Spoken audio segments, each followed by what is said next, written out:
So let's talk about how much does having fibroids, keeping your fibroids really cost you, okay?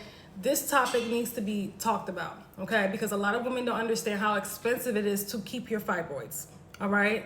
And no, we're not talking about surgery. I'm talking about the suffering, the hospital visits, the overnight pads, the adult diapers that women that have fibroids have to suffer through, right? Because as somebody that previously dealt with fibroids over 10 years ago, oh my gosh, it was very expensive to have fibroids, okay?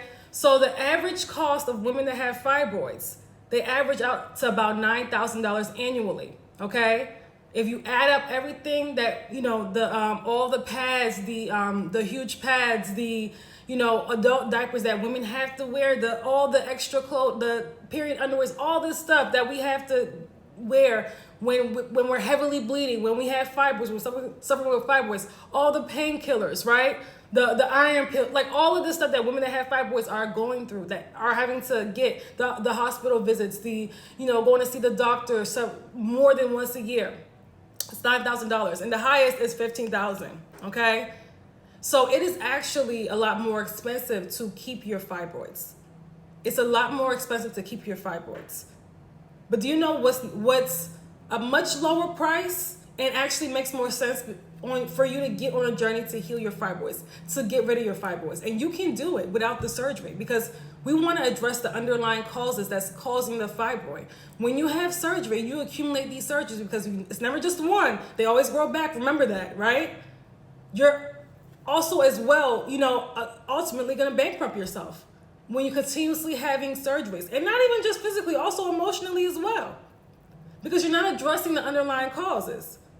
So I'm going to be honest with you, women these days, unless you want to live a miserable life, you have no choice but to embark on a fibroid healing journey, on a womb healing journey. Whether it's, you do it on your own or you get help, but I would recommend getting help. It's really important for you to do this. This is not only could save a life, because I'm going to be honest with you, when you have fibroids, you're more at risk for certain cancers, including breast cancer, uterine cancer. Like, these are hormone-dependent cancers. I hope you know. Do your research on what's really going on. Look how the cancer rate among women under 40 is increasing. It's real out here, okay? So $9,000 a year if you choose to keep your fibroids and do nothing about it, okay? So I honestly, this should be a wake-up call. It's expensive to keep your fibroids.